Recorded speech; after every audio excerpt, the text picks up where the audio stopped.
Hey, what's up guys? This is Anthony from Anthony's Customs, and for this video we are looking at the SH Figuarts Dragon Ball Z Android 16. This is my favorite Android.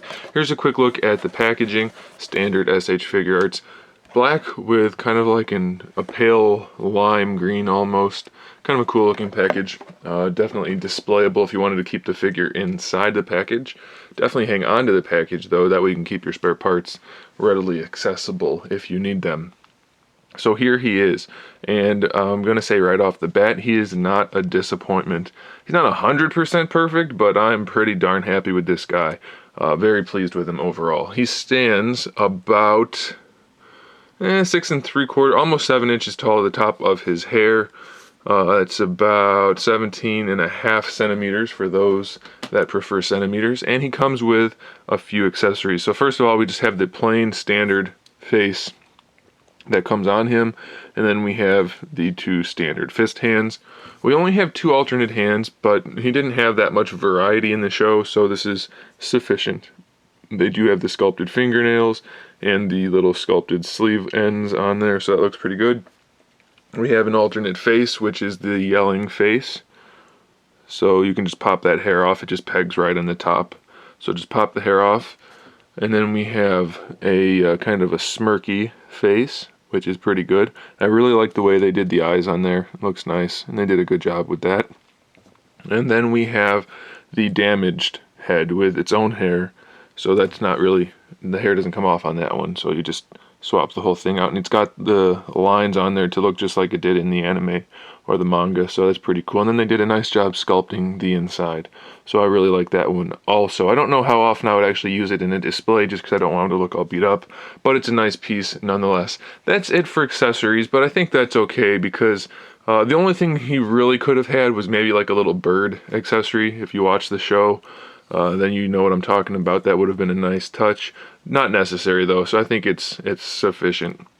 One of the cool things I like about this guy in particular is the combination of the glossy, almost pearlescent armor up against the almost completely flat dark blue undersuit. It's a really nice contrast. It looks very cool. It's very shiny and smooth looking. Then we have some shading in it. You can see how it shades from the lighter green to the dark green here.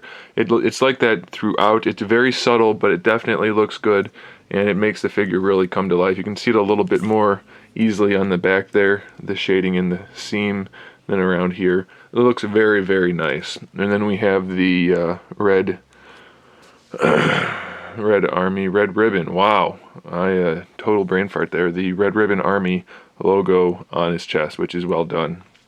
The only paint issue I have on this guy, and this is probably not a uniform issue, is that his neck has far more shading than his face, which doesn't really have any.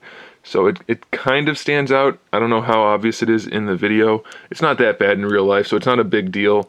And I'm sure some of them are going to have more or less depending on just how they got hit when they went through the production line. So that's not a real big deal. Nothing I would worry about. Otherwise, it looks really good. The skin tones are the right finish. They're not glossy. They're not too flat. They look good. And then just everything else, the shading is continued all the way down to the boots. Paint looks great. Sculpt looks really good also. We have the shoulder pads on this guy, which are really big in the show. I'm not 100% sure if this guy is based on the anime or the manga. I'm guessing the manga just because that's what most of the figures are that aren't the Comic-Con ones. I'm not sure why they bothered to articulate these. They don't really get in the way, and I guess maybe so you can push him in like this and so you can bring his arm up higher like that. Okay, so that makes the most sense. I suppose that's why it would be that way. I hadn't actually tried that yet, so I didn't know how well that was going to work, but it does work well. So I literally just got this guy out of the package, so that explains that, so no issue. So that's why these are articulated. You can move that enough to get it out of the way to pose his arm. Super effective. I'm glad they did that. And then it looks good too. You just bring that down to where it needs to be, and then it looks fine. So I'm happy about that. Head articulation. So the head is on your standard ball hinge, so ball peg at the top, peg in the bottom, so that'll rotate around, and then we have the hinge. Neck is also on a ball peg. It does move enough to give the character, or to give the figure some character when you're posing it. move that neck to make it look a little bit better, and it helps the posing. So that's cool. You already saw these are just ball pegs to float around on there. Shoulders have a ball peg that goes into the torso that lets the whole thing move around. We have this blue cup on here just to hide the joint. Then we have our hinge, that is the actual shoulder joint right there, with our bicep swivel, double jointed elbow. So this is the main joint, this lower one, and then the upper one is just kind of going to give us a little bit extra motion out of that. So it's a little bit better than 90 degrees, which I think is okay. And then our wrist articulation is the exact same joint as the neck, so that'll be plenty. It will be sufficient. Even though you don't really need to move his hands around too much, they're just fists. That's fine. We'll get to the forearms in a minute. The torso, I believe, is a double ball joint. It might be a single ball joint, ball peg, but it's really effective. So I'm leaning towards double. I haven't pulled it apart to see. We get some rotation, but mostly just lean back, lean forward, side to side. Really good range of motion on that, so I do like that.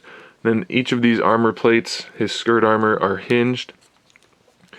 So that's good. That won't get in the way too much. And then we have our waist joint, which is technically a ball peg. You don't get a whole lot forward and back, but it is there, so that'll help you pose him. When you go too far forward, though, you can't bring this down. So that's a little bit of an issue, but it's not, it barely even sticks out, so I wouldn't even worry about that. And then we get most of our waist twist actually down there. So you should be able to pose him. You know, you can turn the waist far enough, so that should be just fine. Then you can lean a little bit extra in that lower torso joint, so that's pretty good. So the hips now are basically the same style hips that we've seen in all the other Dragon Ball Z figures. We have the hinged ball peg. It's a little bit different. The hinge design is a little bit different, it looks like, but that'll drop down like that, and that will allow you to bring the leg up farther, so he can do a nice high kick if you need him to, which is really good. So that's just a ball peg that connects in there. Hopefully you can kind of see that.